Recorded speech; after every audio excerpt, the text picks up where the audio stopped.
Olá pessoal, tudo bem com vocês? E aí, como vocês estão? Animados? Preparados para mais uma aula? Espero que sim, eu estou! E hoje, a nossa aula vai ganhar novas nuances, novos matizes, que eu já conto. Antes disso, agradeço novamente vocês estarem aqui, assistirem, ao vídeo. Também gostaria de relembrá-los, quem não assistiu ao anterior, assistam, realizem as atividades.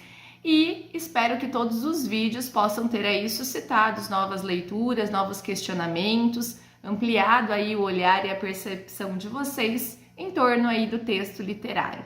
Como eu disse, neste encontro nós mudamos, ou melhor, ampliamos o nosso olhar. Deixamos a leitura dramatizada, deixamos a adaptação para adentrar aí um novo caminho, o do gênero conto. Afinal, a nossa segunda leitura dramatizada será em cima, será a respeito de contos. Então, na aula de hoje, vamos conhecer um pouquinho desse percurso, de como os diversos escritores, ao longo do tempo, delinearam esse gênero, conceberam e teorizaram sobre. E no final, vamos ter aí uma introdução sobre a nossa escritora, homenageada, Alciene Ribeiro, e algumas características da sua produção. Estão preparados? Vamos juntos? Então vamos lá.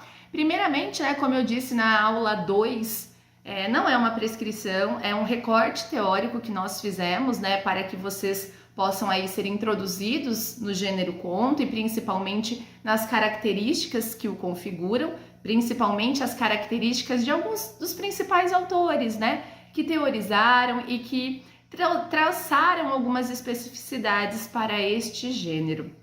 Bom, começo dizendo a vocês que o gênero conto, ele está totalmente atrelado, arraigado a essa necessidade de fabular, de narrar, de ouvir e transmitir histórias, que é intrínseca ao homem, à formação da humanidade. E esta ação de narrar, de fabular, ela está arraigada então à força da palavra, que por meio da interação e da integração entre os homens, fizeram com que essas narrativas curtas surgissem. E nesse cenário, a narrativa curta, ela sempre vai conectar o sujeito à realidade, graças a essas características ligadas à curiosidade e ao encanto diante dessa corporificação, dessa representação da vida, Diante disso, dessa maneira, inicia-se a trajetória do gênero conto, atrelada ao fato do homem ser narrativo e sempre contar e ouvir histórias, sendo a idade do conto, segundo Ogliari, a mesma idade do homem.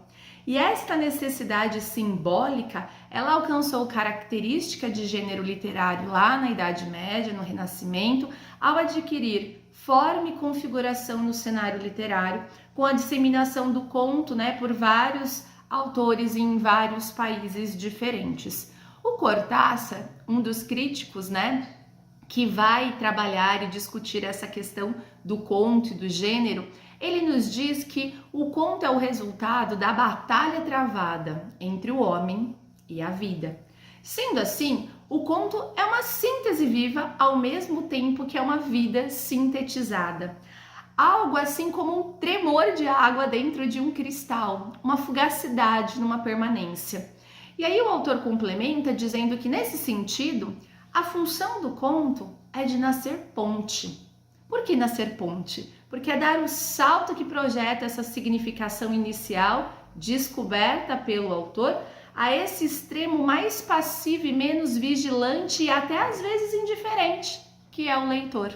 Então, diante dessas características, tecidas pelo Cortázar, nós retomamos a que eu acabei de dizer, de que a origem do conto ela está relacionada a essa própria história da humanidade e a necessidade simbólica que nós, seres humanos, temos, de transmitir histórias de geração para geração por meio dessas narrativas. E essas histórias, os causos, as lendas, os mitos, as histórias fantásticas, elas configuram e ao mesmo tempo ampliam o nosso repertório simbólico, criativo, fabulativo, que vai à medida que engrandece, constituindo essas civilizações. Assim, Caminhando por essas veredas do conto, né, no século XIX, em meados do século XIX, Edgar Allan Poe, acho que vocês já ouviram, quem não escutou, ficará o livro aqui na descrição, né? E vocês poderão acessar e ler algumas narrativas, alguns contos escritos por Edgar Allan Poe. Algumas das referências citadas na aula estarão aqui, terão os livros anexados à aula, ao AVA, para que vocês possam navegar, conhecer e ler um pouquinho desses autores, tá? Então, lá em meados do século XIX, o Edgar Allan Poe delineou a partir do ensaio A Filosofia da Composição de 1846 elementos que seriam representativos do gênero conto. Nós já conhecemos algum, lembra da primeira aula? A intensidade, o tom, o efeito único, o epílogo e tantos outros que nós veremos um pouquinho mais hoje. E dessa forma ele iniciou o conto moderno. Esse conto moderno, né, preconizado por Edgar Allan Poe, ele surge a partir dessas particularidades, dessas especificidades, lá no final do século XIX, como nós vimos, ao diferenciar o conto das novelas, das crônicas, dos romances e estabelecer principalmente uma poética para o gênero. Quando ele faz a análise do poema O Corvo, ele vai tecendo elementos que seriam representativos desta poética do conto. E aí, ao traçar esses paradigmas, mostrando os seus limites, as suas regras, ele inicia o conto de enredo. O que é o conto de enredo? O conto de enredo, postulado por Edgar Allan Poe, ele é centrado na composição rigorosa, nessa composição matemática, em que tudo já está previsto, tudo já está delineado pelo autor desde o primeiro parágrafo. Então, essa rigorosa, né, composição que o Edgar Allan Poe traz, né, à tona, chama a atenção, ela preocupa-se com a unidade de efeito a ser produzida no leitor. Por que essa unidade de efeito a ser produzida no leitor? Porque é pensando nessas questões que ele vai ajustar os meios aos fins para conseguir o que ele deseja. Então, distante aí desse cotidiano, os contos escritos pelo escritor, pelo Edgar Allan Poe, giram em torno desse fantasmagórico, do estranho, do mistério, dessas narrativas policiais, em que a escala é criada a fim de modular o começo, o meio e o fim. Os acontecimentos de causa e efeito, eles vão se justapondo entre as sequências narrativas de forma a dar uma duplicidade do narrado que vai agarrando o leitor pela suspense, pela tensão criada e pelo desejo de verificar como essa história termina, né? E isso valoriza o desenlace, que é uma outra característica apontada pelo Edgar Allan Poe. Em seus contos, então, essa tensão, ela promove todos os incidentes narrados e marca essa alternância rítmica para ressaltar o final, acentuando principalmente o clímax da história. Outra característica nos contos do Edgar Allan Poe, que vocês já devem conhecer, é a presença do duplo. O duplo, ele é um princípio organizador e é também uma estratégia de condensação, que pode ser observado em vários contos dele, né? Eu cito aqui alguns: A Queda da Casa de Usher, O Retrato Oval, O Gato Preto, talvez o mais conhecido, né, de todos vocês, mas tem vários contos que esse duplo é trabalhado. O Demônio da Perversidade, O Barril de Amontilhado e tantos outros. E este duplo tem aí a representação do espaço das personagens sendo fundidas a essa tensão e culminando no desfechos. Ponchieri vai dizer que essa narrativa do Edgar Allan Poe é uma narrativa que se constitui e se move entre o uno e o dividido, entre a integridade da composição e a totalidade da fragmentação. Então, esses opostos caracterizariam aí, segundo Ponchieri, o conto do Edgar Allan Poe, o conto de enredo, como nós já falamos. Além do duplo, além dessa rigorosidade formal que eu já expliquei a vocês, outra característica, outro elemento, né, pensado e teorizado por Edgar Allan Poe é a brevidade e a unidade formal, que para o escritor devem ser rigorosamente trabalhadas. Veja, é a segunda vez que eu cito esse rigor. Então, o texto, gente, literário, ele participa e ele pressupõe esse rigor, esse estudo, né, esse trabalho mesmo em torno da palavra para alcançar o efeito pretendido, né, pelo escritor. Então, essa brevidade e essa unidade formal que eu citei agora, elas permitem ao leitor acompanhar essa tensão que vai aumentando parágrafo a parágrafo.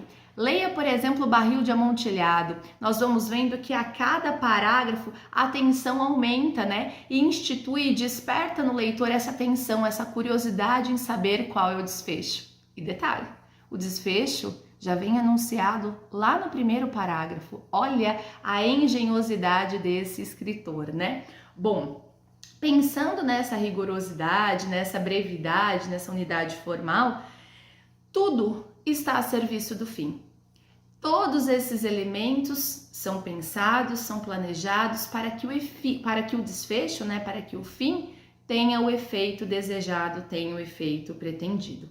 Então, nos contos do Edgar Allan Poe, os mistérios, né, engendrarão a existência e também as condutas sociais, a fim de revelar esses padrões expostos por meio dessas situações deflagradas da alma humana e também dessas condutas sociais, que vão revelar esses padrões comportamentais e mentais dos sujeitos. Esse é o foco, né? Quando eu analiso e leio os contos do Edgar Allan Poe, as condutas sociais, as questões da alma, esses comportamentos, eles vêm à tona. Bom, conto a conto, pensando aí no Edgar Allan Poe, o leitor ele é convidado então a mergulhar na sua própria interioridade, a revisitar os seus próprios pensamentos, a revisitar as suas próprias ações e principalmente a espantar-se consigo mesmo, né? Por quê? Porque ao fazer isso, né, ele busca uma nova versão de si mesmo e consequentemente do outro. Essa imersão, ela vai derivar desse fazer artístico, né, especulativo, insatisfeito do escritor, que vai transformar em imagem, em ritmo eloquente, em silêncio perturbador, essa comunicação sinestésica em que a palavra vai se corporificar no leitor pelo contato entre autor, texto e leitor, tá? Então aí nós temos algumas características do conto de enredo produzido aí, tecido e teorizado por Edgar Allan Poe. Como eu disse, tem livros do escritor para vocês lerem e mergulharem um pouquinho mais dentro dessa estética, desse fazer artístico. E em seguida, pensando aí no caminho que nós delineamos hoje para analisar e conhecer um pouquinho mais o gênero conto, nós chegamos em Anton Chekhov. O Chekhov, né, ele também teorizou sobre o conto e ele também se centra na brevidade formal, nesse rigor formal. Olha novamente como a palavra rigor ela vai aparecer e ela vai mostrar todo esse trabalho artístico que existe por trás do texto literário, né? Mas para o Chekhov, essa brevidade, esse rigor formal, eles estão principalmente exemplificados em algumas cartas que ele troca com o irmão, e que vai constituir, denominar o conto de atmosfera. Então, se Edgar Allan Poe caracterizou aí, especificou o conto de enredo, com Chekhov nós teremos o conto de atmosfera. E o que caracteriza esse conto de atmosfera, também centrado na brevidade, como Edgar Allan Poe, também centrado nessa rigorosidade? A atmosfera está justamente nesse acontecimento, na maneira como o autor coloca e insere nas suas narrativas os acontecimentos que fluem naturalmente e terminam de maneira abrupta, inconclusa, inesperada. Então, em Anton Chekhov, né, os seus textos e em seus contos, não há problema, não há conflito, não há moral. Todas essas regras são violadas. A história é contada da forma mais natural possível. Essa fluidez natural dos acontecimentos, ela é muito explícita, né? E a caracterização das personagens é sempre regada de pormenores, de detalhes, que trazem uma notoriedade, mas que em cada descrição, não, melhor, em que cada descrição eu vou tendo esses detalhes ganhando estas cenas. Só que tem um detalhe. Embora esses contos tenham esses pormenores, não há um ritmo crescente. As ações elas vão se seguindo, pois as coisas não mudam. ela simplesmente acontece.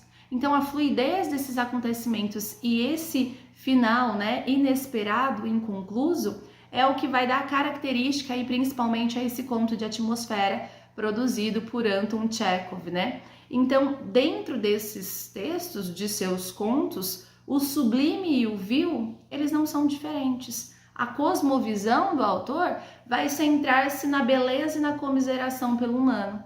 Os contos, por exemplo, quem já leu No Fundo do Barranco, Senhora, Acontecimento, é interessante observar quando eu leio esses contos como eles adequam as circunstâncias, a causalidade da vida a essas ações narradas, mostrando a vida realmente como ela é, sem preocupações morais, né? Para o Chekhov ele precisava mostrar, não precisava trabalhar essas moralidades.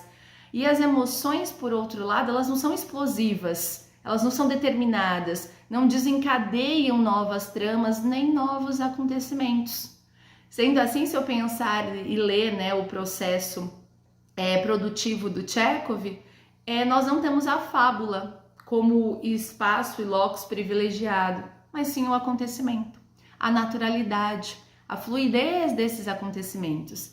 E se eu for pensar aqui no Brasil, em Machado de Assis, olha que interessante, alguns contos de Machado de Assis, mesmo antes de Anton Chekhov, né, delinear esse conto de atmosfera, o Machado de Assis já tem alguns contos que traduzem, que mostram essa ideia, o que mostra a genialidade do nosso escritor, né, do Machado de Assis, que era leitor do Edgar Allan Poe, foi tradutor, né, de alguns textos do Poe, e que também foi um excelente crítico, conhecedor e principalmente vislumbrou novas formas para a literatura, para o texto literário. Então, por exemplo, se eu pensar em alguns contos de Machado de Assis, eu tenho essa genialidade de alguém que é conhecedor do Edgar Allan Poe, mas que ao mesmo tempo vislumbra esses novos fazeres artísticos que se assemelham ao conto de atmosfera, como eu disse, definido por Anton Chekhov. O escritor brasileiro, Machado de Assis, ele não deixou, diferente dos dois, né? Ele não deixou nenhum ensaio teorizando sobre o conto, como fez, né, o inglês e o russo, o Poe e o Chekhov.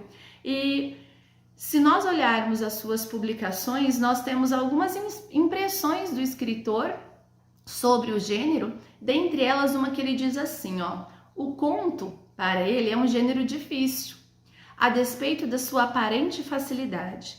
E creio que essa mesma aparência lhe faz mal, afastando-se dele os escritores e não lhe dando, penso eu, o público, toda a atenção de que ele é muitas vezes credor. Nós também podemos encontrar uma outra passagem, né, nas suas publicações em que ele afirma que o conto, ele vai falar sobre o tamanho do conto e ele diz assim, ó: o tamanho não é o que faz mal a este gênero de histórias, é naturalmente a qualidade. Mas há sempre uma qualidade nos contos que os torna superiores aos grandes romances. Se uns e outros são medíocres, é de serem curtos. Assim, se Poe e Chekhov teorizaram sobre o conto, Machado de Assis afirmou, como Mário de Andrade mostrou, né, ele deu forma a esse gênero, estreando lá em 1858 com a publicação de 3 Tesouros Perdidos e escrevendo mais de 200 contos na sua trajetória artística. Como eu disse, né, ele foi tradutor do Corvo e também contemporâneo de Chekhov, e ao analisar e ao ler os seus textos, né, nós observamos a produção dele e a utilização dessas estruturas, desses conceitos, desses autores citados que constituem aí o seu modus operandi, sempre pautado por este viés mais realista, que vai deflagrar, que vai evidenciar, que vai explicitar essas questões universais escondidas e reveladas por meio do contato com o leitor. Então, eu tenho aí dentro da composição do Machado de Assis um hibridismo, que vai tanto do Poe, a do Chekhov e a de outros teóricos, né? E assim como suscita novas teorizações sobre o conto, embora o autor não tenha feito isso, de pontos latentes que vão interligar estes textos do Machado de Assis a essa força contística que ele propõe a partir da análise, do conhecimento e das teorizações estudadas de outros escritores. Bom, o Roncari, diz que Machado de Assis ele sabe com maestria destacar e detalhar esses detalhes triviais da humanidade, e ao fazer isso ele universaliza todos esses detalhes triviais da humanidade. Então, dentro dos seus contos, assim como um tipo de espelho, né, nós temos evidenciado o deformado modo evidente e familiar de que o leitor não se espanta com o monstruoso das deformações. Ele enxerga o próprio rosto doente com uma tal naturalidade, que não se satisfaz só com o refletido em primeiro ponto, e imediatamente visível e palpável, e procura atingir com o seu olhar exigente e penetrante algo mais profundo do que o grotesco da própria imagem e situação. Se nós pensarmos essas questões, né, que o Cari diz, em A Causa Secreta, por exemplo, a unidade de efeito criada já no primeiro parágrafo vai condensar essa tensão e vai propiciar aí uma apresentação das personagens. Quem não leu, vale a pena ler Causa Secreta, né? E ele começa dizendo assim, né? Já no primeiro parágrafo. Garcia em pé, mirava e estalava as unhas. Fortunato, na cadeira de balanço, olhava para o teto. Maria Luísa, perto da janela, concluía um trabalho de agulha. Como os três personagens aqui presentes estão agora mortos e enterrados, tempo é de contar a história sem rebuliço. Se vocês prestaram atenção na leitura do trechinho, olha como Machado é genial, né? Ele já dá um spoiler do final do conto, logo no primeiro parágrafo. E mesmo assim, ele produz no leitor este desejo, essa curiosidade de saber, de desvendar este enigma. Como isso aconteceu?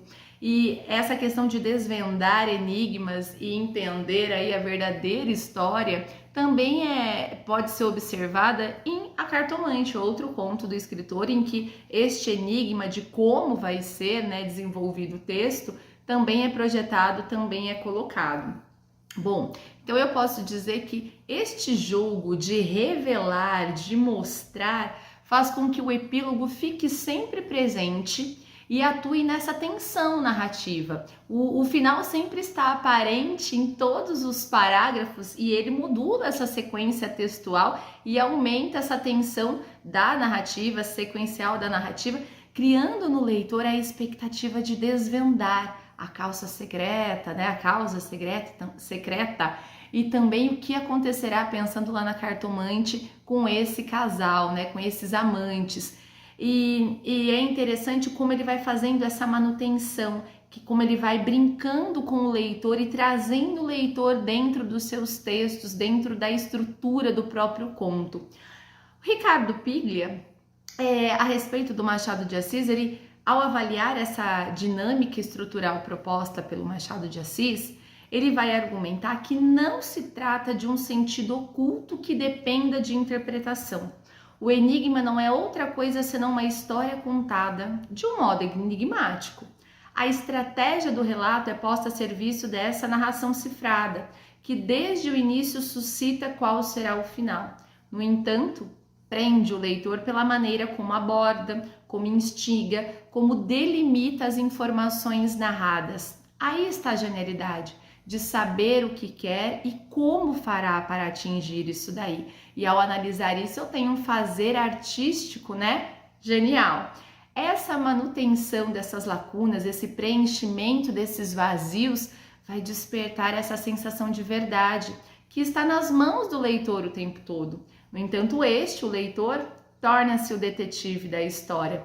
E por quê? Porque ele quer a sua comprovação e ele vai desconfiar do autor o tempo todo e ser intrigado aí a devorar essa história para decifrar o final. Olha que interessante, olha como esse olhar e esse fazer artístico adquire nuances diferentes por meio desse estudo, dessa análise, né, de como a narrativa, de como a palavra pode configurar e pode representar as diversas facetas, né, as condições humanas. Então, a atitude de Machado de Assis diante do gênero conto, né, vai se revelar uma maestria da palavra, uma maestria da forma, da unidade, da causa, da consequência, das reviravoltas, das elipses. E esse efeito de surpresa, né, traz ao texto um funcionamento que, se eu pensar em Poe, né, era indispensável. E esses efeitos, eles objetificam aí nos contos do Machado de Assis esse flagrante do indivíduo em uma determinada circunstância ou sob determinado aspecto, enfaixando aí uma variedade incomum de situações díspares, formando aí, né, um conjunto de harmonia poucas vezes atingidas que tem a finalidade de levar o leitor, né, a compor disfarçadamente esse quadro real da sociedade brasileira. Então, o Machado de Assis, ele soube conceber, né, ao gênero conto, nuances que revelam esse apreço e, ao mesmo tempo, esse rompimento às teorias, às estruturações do conto, promovendo uma produção muito original ao mesclar esses estilos e delinear aí os vícios, as fraquezas, a fisionomia reconhecível da sociedade da época. Se eu pensar e relacionar Machado de Assis, né, com Edgar Allan Poe, nós percebemos que em muitos contos nós temos essa carência do extraordinário, do impactante que vai estarrecer o Edgar Allan Poe, mas que, no entanto, se faz presente nos textos do Machado de Assis pela maneira como ele realça o caráter psicológico de suas personagens. E essa questão, né, juntamente com essa diversidade de temas que ele aborda e, sobretudo, de recursos formais que ele utiliza, trazem, né, demonstram que a sua narrativa é pautada nessa construção, nessa reflexão sobre a própria feição do gênero conto e na feição que o gênero conto pode assumir. E se eu pensar na relação dele com o Tchekhov, né, nós veremos que também alguns procedimentos são postulados, são utilizados, como o desfecho, né, tendo aí um anticlímax, que caracteriza essas situações indecifráveis da vida, que trazem essas reviravoltas como um fluxo natural da própria vida, da própria existência, que através desse indefinido e do infinito, né, propiciam aí a obra ficarem ligadas a essa eternidade da própria vida. E é interessante ver isso, que tanto em Tchekhov quanto em Machado de Assis, né, nós temos essas reproduções como forma de evidenciar, de demonstrar esse momento histórico em que eles viviam, como forma de elucidar aí os receios, os medos, as angústias e os sentimentos comuns às situações sociais que eles vivenciavam. Se eu analisar e ler, por exemplo, o Conto de Escola, não sei se vocês conhecem, né? Machado de Assis, ele vale-se dessa esfera ficcional reduzida à realidade, nessa configuração desses temas cotidianos, dessas personagens comuns, vivendo situações corriqueiras para suscitar reflexões de que esses silêncios revelam amplitudes e significam momentos e apontamentos futuros. Se eu pensar em Pilar, uma das personagens do texto, né, em dar o troco em Curvelo, por exemplo, para descontar toda a dor, toda a humilhação que este, né, fez passar na frente dos colegas, ela vai terminar primeiro com a vontade de encontrar a moeda de prata e segundo, pelas calças novas dadas pela mãe e por fim, pelo tambor dos fuzileiros que desfilavam na rua. Esse fato final imprevisto e a escolha desses detalhes que são evocados, que fazem do desfecho do conto um momento inesperado frente ao final sangrento que se fez prever, né? É aberto e monótono. Ele diz assim: voltei para casa com as calças enxovalhadas, sem pratinha no bolso, nem ressentimento na alma.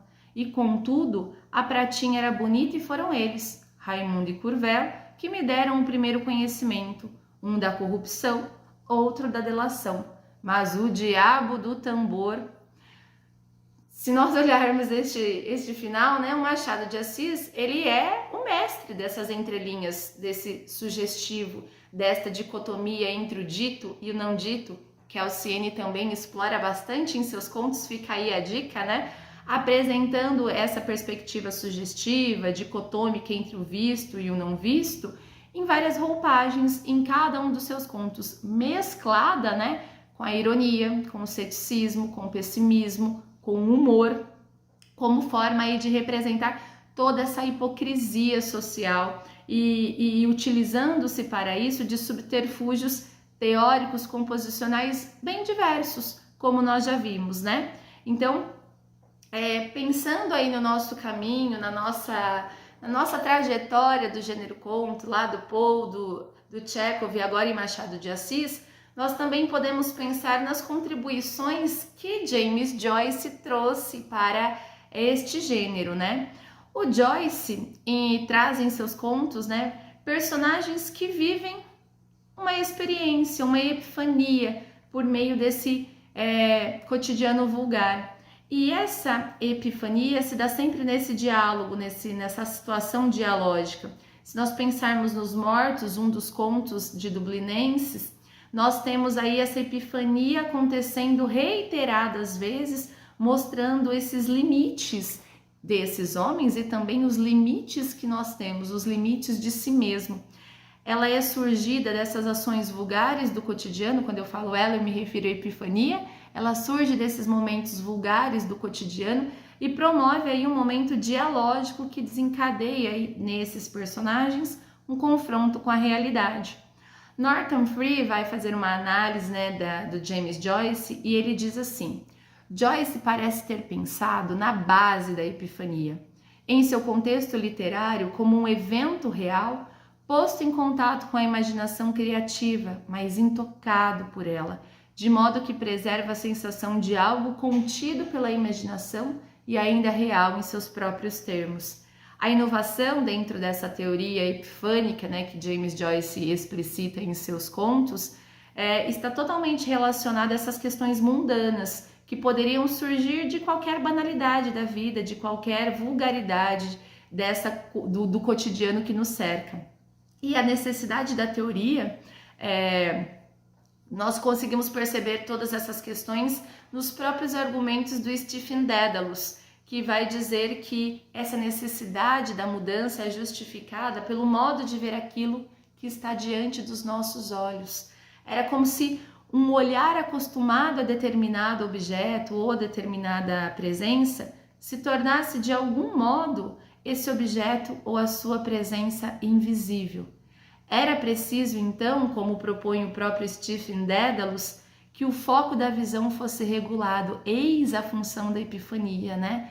Focalizar, regular o que nós estamos habituados e acostumados a ver para que novas representações, imagens e olhares sejam suscitados da nossa realidade, da trivialidade da vida humana. Então, dentro dessa regulação do foco, né, era necessário que as coisas passassem por uma espécie de desmontagem e remontagem para que elas passassem a ser vistas. Eis a teoria da epifania que James Joyce traz, essa desmontagem, essa remontagem das coisas vistas, né, mas não talvez percebidas e sentidas, que caracteriza e configura a epifania. Dessa maneira, né, a configuração da epifania secularizada aí pela igreja, pelo cristianismo, encontra na percepção do olhar do Joyce o objeto literário capaz de apreender nos objetos e nas ações do cotidiano algo que remeta a uma revelação divina. O autor, então, né, integra aí aquela noção de Santo Tomás de Aquino, da integritas, consoantia e claritas, mostrando todo esse rigor técnico e estético que nós podemos resumir da seguinte forma: o objeto artístico para James Joyce, ele é belo por natureza, é algo apreensível, descartável e radiante, como se fosse algo que pudesse ser distinto dos demais, perceptível como tal, mas que não possa ser contido numa explicação tangível. A partir do momento em que o apreciador desse objeto é impactado, né, sofre esse impacto involuntário de olhá-lo sobre outro prisma, ele percebe que sua vida não precisa ser a mesma. E aí ocorre a epifania. O Stephen Dedalus, ele comenta a respeito desta teoria, deste fazer que é a epifania, dizendo assim: a epifania significa uma súbita manifestação espiritual, fosse na vulgaridade de uma fala ou de um gesto ou na memória da própria mente. Ele acreditava que cabia ao homem de letras registrar essas epifanias com grande cuidado, percebendo que nelas se encerram os momentos mais delicados e furtivos dessa experiência que vai desmontar e remontar o próprio olhar, a sua própria essência. Então, James Joyce tem, ao atualizar a palavra epifania, ele tem por objetivo demonstrar que há uma nova maneira de olhar para os objetos que precisa ser inaugurada para que estes possam alcançar a epifania. Então, a grande noção está aí, em trazer, em desmontar, em desvelar este novo olhar. E essa magnitude só pode acontecer no momento em que o sujeito está diante do objeto. E estando diante do objeto, ele pode ver de fato o que aquele objeto era, a sua coisidade, como Dédalus diz. E para isso é preciso que haja uma espécie de correção do modo de ver as coisas, já que nenhuma atenção especial era dedicada às coisas com as quais o olhar estava acostumado. Então, trata-se, na verdade, a epifania do Joyce, essa inovação que ele traz em seus contos, trata-se de transformar o olhar em relação ao objeto, ao modo de ver, para que ele se torne algo apalpado por essa olhadela espiritual que tem como foco aí a própria visão. E se nós pensarmos aí, seguindo essa trajetória do conto, em James Joyce, tem duas escritoras que são contemporâneas do Joyce, a Catherine Mansfield e a Virginia Woolf, que vão experimentar esses modos de narrar, esses limites do conto e também vão mesclar muitas características, delineando assim novas trajetórias para o gênero. Vocês já leram O Legado, um conto da Virginia Woolf? Neste texto, por exemplo, neste conto, a autora mostra essas novas possibilidades de tecer, de configurar o conto, de teorizar sobre ele, mesclando o conto de enredo dentro de uma atmosfera, dentro de uma moldura de atmosfera. Em Catherine Mansfield, por exemplo, essa exploração psicológica dessas personagens vivendo esses episódios triviais vai desencadear algumas epifanias que não geram transformações. É interessante, por exemplo, observar a Aula de Canto, um outro conto, um dos contos da Catherine Mansfield, em que essa tensão conflitiva que vem do relacionamento da senhora Meadows é solucionada com o recebimento de uma carta do noivo que vai redimensionar, redirecionar o desfecho e conduzir a personagem a esse momento eufórico, como tem esse trechinho aqui, ó. Não fique com ar triste, meninas. É para soar alegre, caloroso, exultante. Celebrar. Mais uma vez. Rápido, todas juntas, agora. E nesse momento a voz de senhora Meadows se sobrepôs a todas as outras, cheia, profunda, resplandecendo de expressão. Se eu pensar em aula de canto, eu tenho essas questões de que essas epifanias, elas não geram transformações, então depois de receber a carta, ela continua a aula tranquilamente. E se eu ler um outro conto da escritora, da Catherine Mansfield, como Psicologia, eu enxergo novamente essas mesmas questões, essas epifanias, essas teorizações do conto, que não geram mudança. O abraço da vizinha vai apaziguar esse momento tempestivo, esse momento disfórico vivido pela personagem principal, na companhia do homem amado, e vai deslocar a tensão causada pelo silêncio do diálogo travado entre os dois para uma tranquilidade restauradora que vai trazer novamente à personagem a paz de espírito. Então, depois de viver essa epifania, tudo continua, como se nada tivesse acontecido. Então, dentro dos contos da Catherine Mansfield, por exemplo, o final ele surpreende, ele é surpreendente. E como ela consegue isso? Pela seleção vocabular, pela construção sintática que ela traz ao texto, que vai trazendo frases que aludem a essa nova postura que as personagens assumem depois de experienciar esses momentos conflitantes que se resolvem, Então, o olhar, o afeto, eles trazem sensações que mudam o cenário, modificam a paisagem do conto e também impõem 2 tons narrativos criados. Essa é uma outra característica. Nós temos 2 tons criados, manipulando aí o efeito de sentido de cada uma das histórias. Então, olha que interessante, né? Como os autores e os escritores ao longo do tempo vão se apropriando e remodulando, né? Reformulando as teorias e as características da própria escrita do gênero conto. Olha que gênero fantástico que consegue esse poliedro de significados, de concepções, de fazeres artísticos que se adequam às características do contexto, da sociedade, de cada momento, né? Pensar que nós iniciamos a nossa fala citando as narrativas orais e estamos agora diante de uma sociedade do século XX com outras características em que o gênero conto consegue se adequar a cada uma delas, né? Então, continuando a nossa trajetória, nós chegamos a Ernest Hemingway. Já escutaram falar do Sr. Hemingway? Ernest Hemingway, no final do século XX, ele também traz uma outra contribuição, que é a teoria do iceberg. Não sei se vocês conhecem, se vocês já escutaram. E esta teoria ela vai incitar muitos olhares, principalmente para a parte oculta do narrado. Olha que interessante. Então agora o visível está ali para trazer, para elucidar, para despertar o olhar para o que não está visível, para o que está escondido, né, oculto nas linhas e nas entrelinhas do autor. A Alciene Ribeiro também usufrui muito dessas características do Hemingway em seus contos. Bom, então a teoria do iceberg vai mostrar justamente isso. O que está abaixo da linha da água, né? Esses 7/8 do iceberg que não apresentam, contribuem e trazem que história? E isso por quê? Porque dentro dessa teoria, o fato mais importante da história, ele nunca é revelado pelo autor.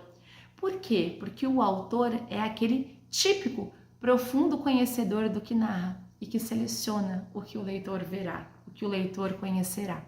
Bom, então com Ernest Hemingway, né, nós temos esses textos utilizando o mínimo material possível, afastando a ideia de princípio e de um fim, transformando o trágico no seu próprio conteúdo. O nada, né? Os questionamentos, eles ficam abertos, sem solução. No interior desse nada, desse silêncio, né? Desse momento, está o momento fulcral da narrativa, a parte mais importante. Assim, a marca registrada é uma linguagem simples, sem palavras supérfluas, sem o uso de adjetivos, sem o uso de advérbios. E eu posso dizer que diante desse minimalismo lexical, né, utilizado por Hemingway, a parte visível é menos importante do que a parte oculta, fazendo que em cada uma dessas páginas, né, dessas partes que constituem a página, iluminem e reforcem o que se conta, seja a parte que não se vê. Então, o que está sendo contado não é o que realmente quer ser enunciado, quer ser visto, é o que está oculto, que deseja vir à tona. O escritor, então, por meio dessa escrita rigorosa, que vai também se construir por meio desse não dito, né, revela aí lampejos da parte que omite, gerando essa tensão emocional que faz com que os seus leitores se identifiquem com as suas histórias, não só vendo, né, as personagens, como as personagens veem, mas também dando sentido ao que elas sentem. O cotidiano, a concisão, as omissões, as cruezas da cena, o efeito que vai ficar lá submerso, os silêncios, os fatos, né, que flutuam aí, eles vão reiterar então a escrita desse escritor que omite as partes do relato devido à condição de saber muito bem aquilo que conta, e essa parte omitida, ela sempre vai ser comunicada com muito mais força, e o relato vai dar ao leitor a sensação de que existe muito mais coisas do que estão sendo ditas, né? Do que é dito, do que está sendo dito. E aí, em relação a isso, o Hemingway, ele vai argumentar que o objetivo diante do leitor é de transmitir uma coisa inteiramente nova, mais real do que qualquer outra coisa viva e real. E aí ele complementa dizendo que Se é isso se é que isso pode ter algum interesse, sempre escrevo seguindo o princípio do iceberg. Só se vê um oitavo, os outros 7 estão debaixo da água. Tudo que você sabe pode eliminar, vai fortalecer o iceberg. É a parte que não aparece. Então nós podemos notar dentro, né, dos seus contos que esse princípio do iceberg é uma metáfora que ele inventa para definir o seu próprio processo criativo, que vai traduzir perfeitamente esse procedimento utilizado por ele, né, ficcionista, para essa estratégia da alusão, com base no conhecimento e na experiência que havia adquirido.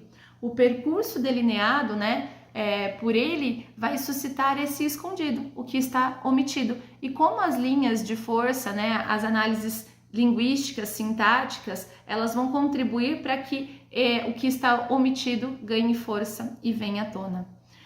Bom, diante de todo esse percurso que fizemos, nós terminamos aí com as palavras do Alfredo Bozzi. O Alfredo Bozzi diz que o contista é um pescador de momentos singulares cheios de significação. E nós pudemos ver num pouquinho, né, desses autores que nós selecionamos, como eles conseguem pescar momentos singulares e darem significações plurais, e não só a literatura, mas também ao gênero conto. E agora nós vamos entrar num outro momento da nossa aula, que é uma introdução bem breve, bem inicial, porque isso será tema da nossa próxima aula, da escritora Alciene Ribeiro, que, como vocês sabem, né, o segundo conto, o segundo texto que vocês realizarão a leitura dramatizada, será da escritora Alciene. Então, na nossa próxima aula, nós estudaremos um pouquinho mais, relacionaremos algumas características e faremos a análise do fazer poético da escritora, para que as leituras de vocês possam embasar e ser fundamentadas em toda esse fazer contístico e artístico da escritora. Bom, a Alciene Ribeiro, né, como vocês sabem, ela é mineira, ela nasceu em Ituiutaba em 1939 e ela encontra na escrita uma forma muito original de expressar vários dilemas que perpassam a sociedade contemporânea e a vida humana, né? Então é uma maneira de compreender essa vida, essa existência. Em seus textos, a problematização da existência é colocada em xeque por meio de um linguajar muito conciso, altamente sugestivo, com um diálogo muito sincero, em que o silêncio é representativo, em que as crises das relações desses sistemas cotidianos da mulher e da constante busca pela liberdade se constroem, se movem, se revelam, né? Então, as suas temáticas, elas tratam sempre de questões fundamentais para aprender o ser humano e nele formar e driblar, encontrar formas de driblar essas intempéries da vida. É interessante que vocês observem, em meio à minha exposição, como a autora ela revisita essa tradição teórica e literária do gênero conto, que eu fiz uma breve exposição a vocês, e ao mesmo tempo lança, né, novos matizes para essa estrutura. Isso vai ser o tema da nossa próxima aula, mas fiquem atentos, né, à leitura e a essa percepção de como a teoria do conto é revisitada o tempo todo pela autora, mas também ela delineia novos fazeres, né, novos caminhos. Então, ela vai publicar o seu primeiro livro no final da década de 70 e nos anos seguintes ela escreve contos, romances, novelas, livros da literatura infanto-juvenil, e as obras escritas por Alciene Ribeiro, né, sempre abordam e funcionam como denúncia dessas mazelas sociais, da violência feminina, do abandono, das questões de gêneros, de alguns estereótipos que perfilam na sociedade, e centra-se principalmente nas crianças e nas mulheres. Nós temos nesta personagem da figura feminina o grande foco, a grande centralidade da obra da escritora Alciene Ribeiro. E a Carmo, né, ela vai dizer que Alciene Ribeiro, a obra, né, faz da literatura um meio de denúncia social. E a atenção do olhar da criança é que faz a focalização gerar a denúncia, que é a função da literatura. E essas provocações revelam esses desvarios que a humanidade pode purgar como forma de esperança de um momento novo que signifique o fim dessas amarguras pretéritas, né? Então todos esses enclausuramentos, toda essa marginalização, principalmente em torno da mulher, são temas muito latentes e pungentes dentro do fazer artístico, da arquitetura temática, né, e composicional da Alciene.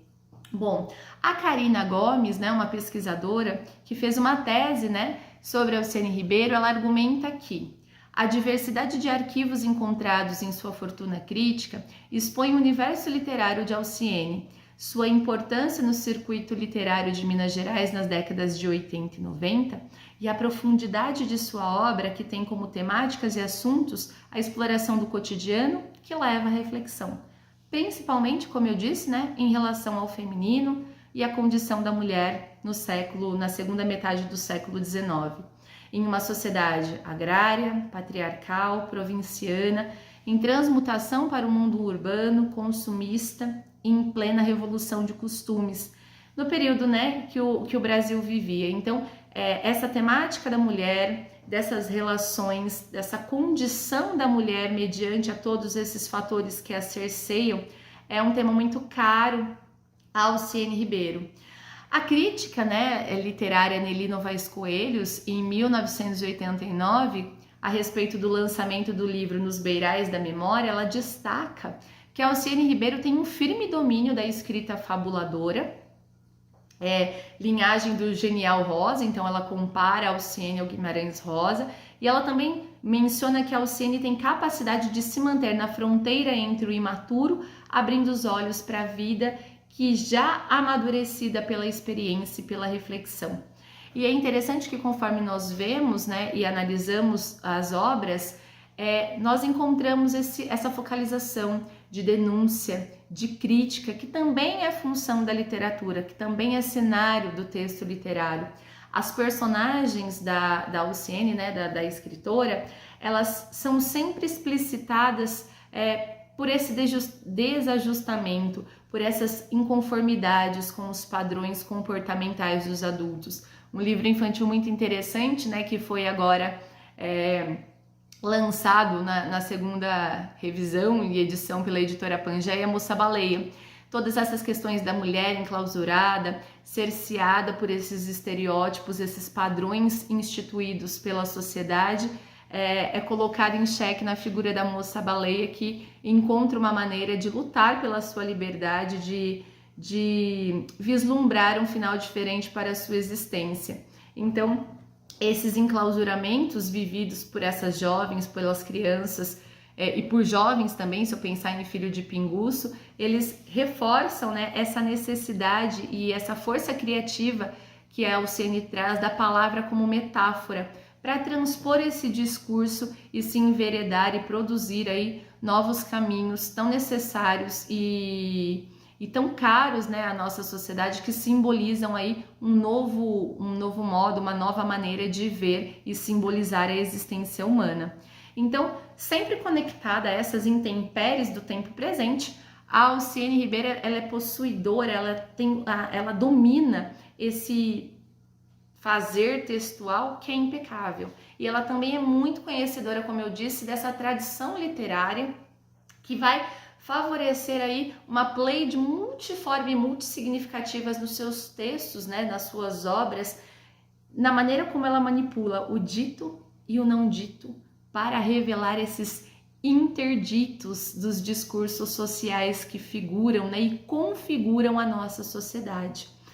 Como eu disse, a Karina Gomes, ela ressalta isso daí, mostrando numa citação que diz assim, ó: a literatura da autora é diversa por não apresentar características de literatura informativa, muito sutil, o que não é uma constante no período em que as obras tinham o potencial informativo.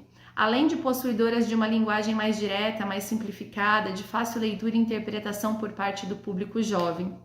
Ela analisa, né, a literatura infantil da Alciene e destaca esses dois diferenciais que a obra dela tem. Uma linguagem mais direta, muito mais simples, que interliga este público infantil, e também o fato de não ser uma literatura informativa, que tem a função aí de modular e formar, mas principalmente de denunciar, de criticar e de mostrar essas intempéries, essas mazelas, como denúncia, como crítica e como uma outra possibilidade de ser e de existir dentro da sociedade.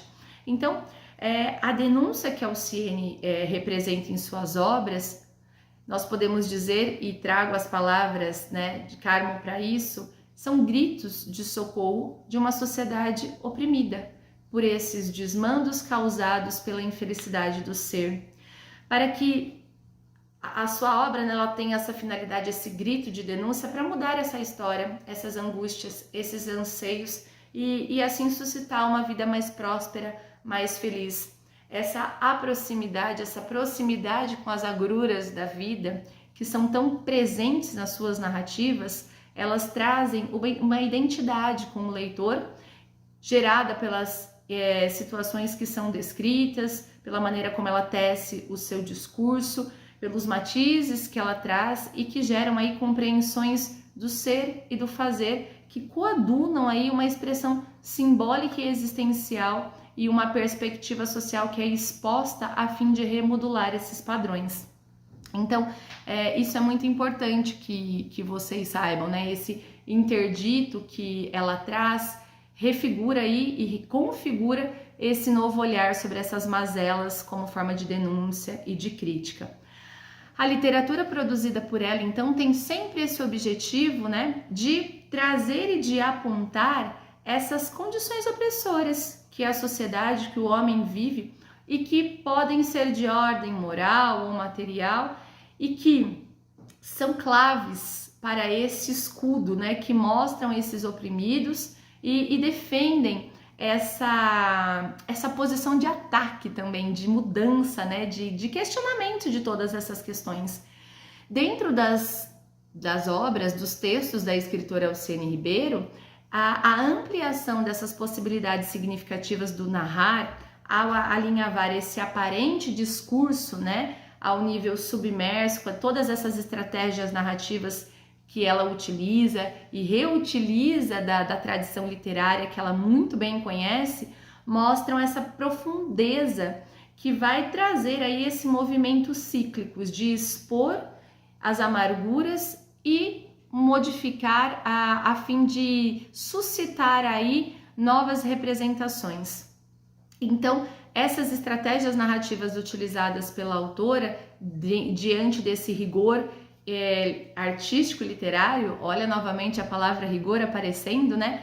Fazem com que cada palavra que esteja ali selecionada, ela tenha uma força intencional, tem uma força simbólica que vai coadunar aí para a metáfora criada e desejada da autora.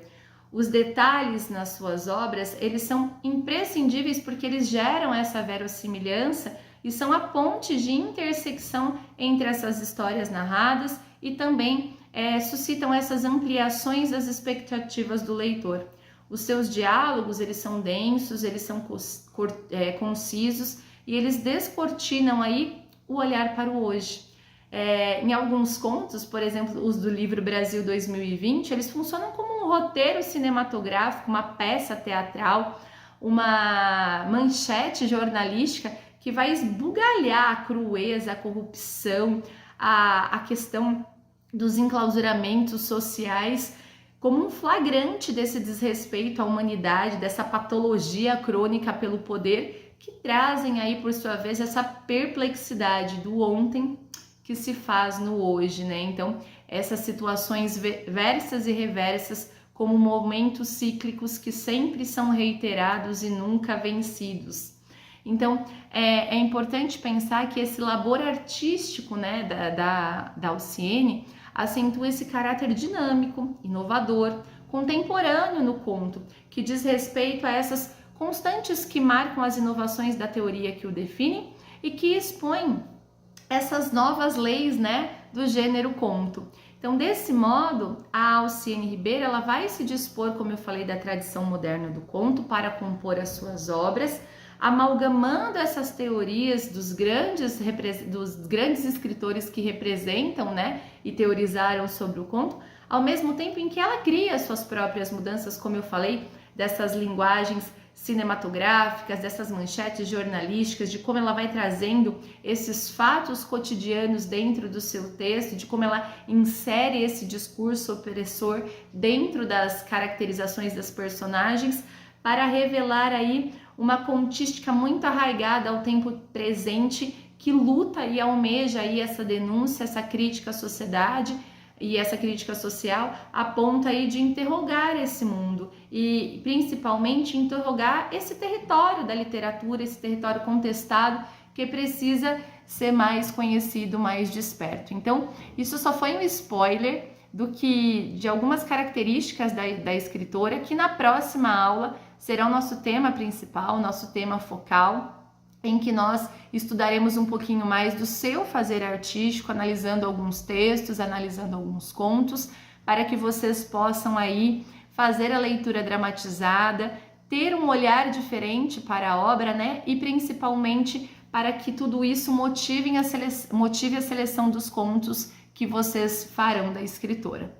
Pessoal, hoje é só. Espero que vocês tenham compreendido um pouquinho dessa trajetória do conto, de como ele nasceu, de como os autores ao longo do tempo, né, foram configurando novos matizes e novas questões ao gênero, teorizando sobre, e de como a Alciene se apropria de todo esse arsenal, né, da arquitetura do conto e insere novas características que são bem latentes na sociedade contemporânea, na literatura contemporânea. Fico por aqui, uma boa semana e até a próxima aula. Tchau, tchau!